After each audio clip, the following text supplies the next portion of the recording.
హర్ష పుట్టినరోజు సందర్భంగా చంద్రిక తానే స్వయంగా కుట్టిన ఒక వైట్ షర్టుని హర్షకి గిఫ్ట్‌గా ఇస్తుంది. రమాదేవి ఒక కొత్త షూట్‌ని ఖరీదైన షూట్‌ని గిఫ్ట్‌గా ఇస్తుంది. ఆ వైట్ షర్టు లోపల వేసుకొని, కోటుని పైన వేసుకొని హర్ష కిందికి దిగి వస్తూ ఉంటే అరుణ్ పూల వర్షాన్ని కురిపిస్తాడు.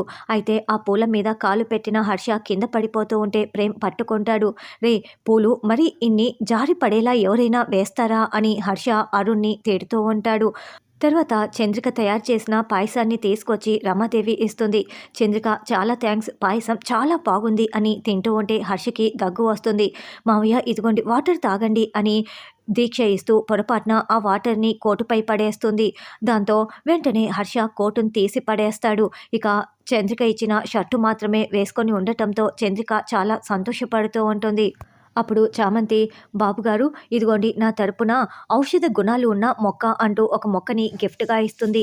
ఈ లోపలే నిషా అక్కడికి వచ్చి, "అంకుల్ ఫారిన్ నుంచి పువ్వుల్ని తెప్పించాను. మంచి వాసన వస్తాయి. వాసన చూడండి" అని చెప్పటంతో ఆ వాసన పడక అలర్జీతో హర్ష బాగా దగ్గుతూ ఉంటాడు. ముందు వెనక చూడకుండా ఖరీదైన పుష్పాలు అది ఇది అని చెప్పి ఇవ్వటమేనా, అలర్జీ చూడు ఎలా వచ్చిందో, ఎలా చూడండి ఆయన ఎలా దగ్గుతున్నారో అని చంద్రిక అరుస్తూ ఉంటే, "ఏయ్ పని మనిషివి నువ్వేంటి నన్ను ఇలా అరుస్తున్నావు? ఆంటీ చెంప పగలగొట్టండి, తనెవరు నన్ను నిలదీయటానికి" అని నిషా అంటే, "అంతకుముందు చూడు ఇంకోసారి వాళ్ళు నన్నెవరు అన్న మాట అడిగారే అనుకో, నేనెవరో అందరికీ చెప్పాల్సి ఉంటుంది" అని చంద్రిక వార్నింగ్ ఇచ్చిన సంగతి రమాదేవి గుర్తు చేసుకుంటూ, "అయ్యో నిషా, అప్పుడప్పుడు ఇలాంటివి జరుగుతూ ఉంటాయి. ఈ ఇంటి ఉప్పు తిన్న విశ్వాసంతో మనకి చెప్తోంది. దీనికి అంత మాత్రానికే నువ్వు కొట్టమని చెప్తున్నావేంటి?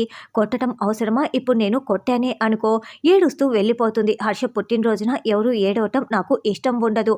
అయినా కుక్కలాగా విశ్వాసం చూపిస్తోంది కదా" అని రమాదేవి అంటే, "ఆపుతారా ఏంటి కుక్క గిక్క అని అలా మాట్లాడుతున్నారు? అయినా నా పుట్టినరోజున అరుణేమో నన్ను కింద పడేయబోయాడు. ఈ దీక్షేమో వాటర్ పోసేసింది. ఈ నిషా ఏమో ఇలాంటి పువ్వులు, నువ్వేమో ఇలా అరుస్తున్నావు" అని ఆపండిని హర్ష అరుస్తూ ఉంటాడు. "ఏరా ప్రేమ్ నువ్వు నాకేమీ గిఫ్ట్ తీసుకురాలేదా?" అని హర్ష అడగటంతో, "డాడ్ ఇదిగోండి నా తరపున ఒక చిన్న గిఫ్ట్" అంటూ ఏదో ఒక బాక్స్‌ని ఇస్తూ ఉంటే, "నీతో మాట్లాడాలంటూ హర్ష ప్రేమ్‌ని గార్డెన్‌లోకి లాక్కురావటంతో చంద్రిక, చామంతి చాటుగా వచ్చి చూస్తూ ఉంటారు. "రేయ్ నేను నిన్ను కొట్టేస్తాను, ఇదేనా నువ్వు చేస్తున్నది" అని హర్ష ప్రేమ్‌ని కొట్టబోతూ ఆగిపోతాడు. ప్రేమ్ షాకింగ్‌గా చూస్తూ ఉంటే అంతకు ముందు రోజు రాత్రి ప్రేమ్ తాగటం, చామంతి వచ్చి ఆ మందు సీసాల్ని పడేసి ప్రేమించిన వాళ్ళని మర్చిపోవాలని నచ్చచెప్పటం మొత్తం హర్ష వినేసి ఉంటాడు. "చూడు ఆ అమ్మాయి ఎవరో నిన్ను వద్దనుకుంది. తను దురదృష్టవంతురాలు. నువ్వు చాలా మంచివాడివి. అయినా ఆ అమ్మాయి లేకపోతే ఏంటి? నువ్వు ఇలా తాగుతూ నీ జీవితాన్ని నాశనం చేసుకుంటావా" అని ప్రేమ్‌కి మంచి మాటలు చెప్తూ ఉంటాడు. "డాడ్ వీళ్ళు మనతో డీల్ మాట్లాడుకోవటానికి వచ్చారు. మీకు ఈ డీల్ ఓకేనా? మంచి లాభాలు కూడా వస్తాయి" అని అరుణ్ రోజా చెప్తూ ఉంటే, "ఓకే అలాగే డీల్ ఓకే చేసేసుకుందాం. సంతకాలు పెట్టాలి అంతే కదా, పెడతానివ్వండని" హర్ష సంతకం చేయబోతూ ఉంటే, "మామయ్య గారు మీరు 51% ఎవరి పేరు మీద అయితే రాశారో వాళ్ళు సంతకం చేయాల్సి ఉంటుంది అని, వాళ్ళ చేత సంతకం పెట్టించాలి. చెప్పండి ఎవరో చెప్పండి తీసుకువస్తాం" అని రోజా అరుణ్ చెప్తూ ఉంటారు. "సాయంత్రం నా కోసం పార్టీ చేస్తున్నారు కదా, అక్కడ పెట్టించేస్తానులే" అని హర్ష చెప్పి తప్పించుకుంటాడు.